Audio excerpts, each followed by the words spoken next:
अरे बेटा, तुम कितने भोले हो। तुम्हें कुछ भी नहीं पता। तुम्हारे पिता अपनी सारी संपत्ति तुम्हारे नाम करके गए हैं। तुम्हारी माँ नहीं चाहती कि ये संपत्ति तुम्हें मिले, इसलिए उन्होंने तुम्हारी अनपढ़ लड़की से शादी करवाई ताकि तुम्हारी तरह वो भी अपने हक के लिए आवाज ना उठा सके।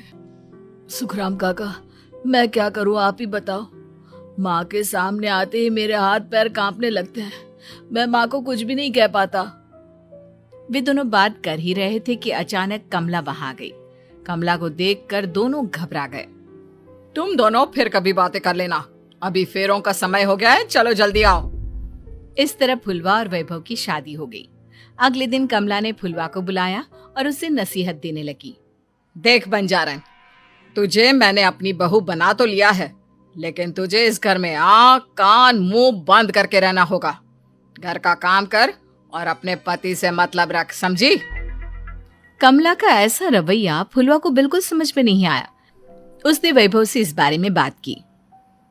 सुनिए ना, माँ जी ने जिस तरह मुझसे बात की मुझे अच्छा नहीं लगा।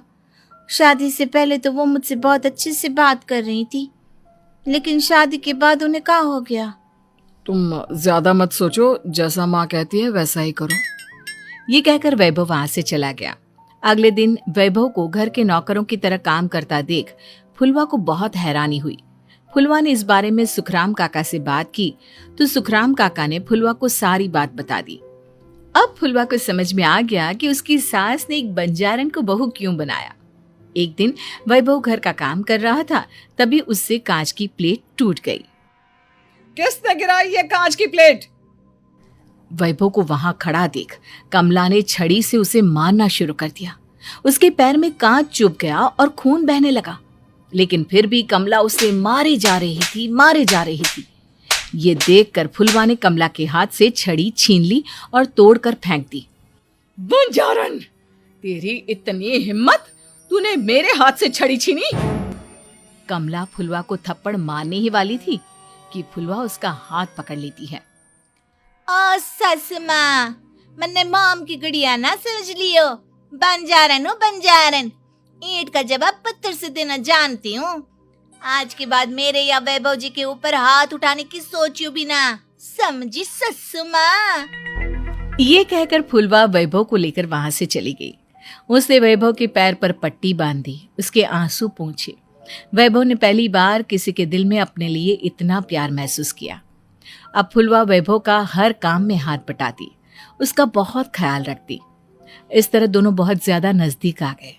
वहीं दूसरी ओर कमला सारी जायदाद अपने नाम करने की साजिश करने लगी।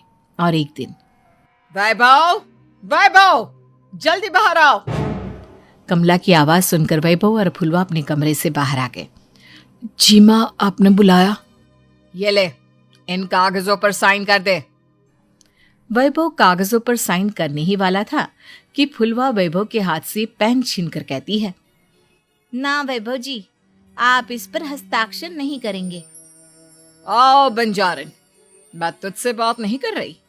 ये बात मेरे और मेरे बेटे के बीच की है।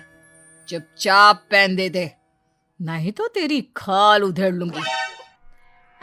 ससु माँ, बंजारन की खाल इतनी भी ढीली ना होवे कि कोई भी उधेड़ लेवे। जो यकीन ना आता हो तो देख ले उतार के।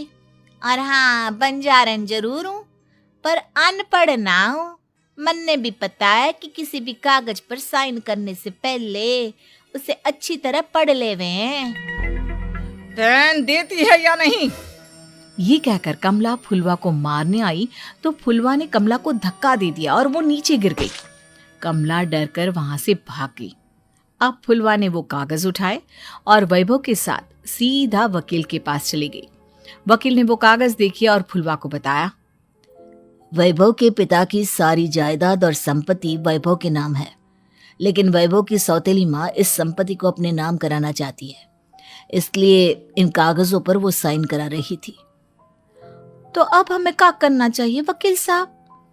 वकील ने फुलवा और वैभव को सब कुछ अच्छी तरह से समझा दिया। अब दोनों घर पर पुलिस को लेकर पहुंचे।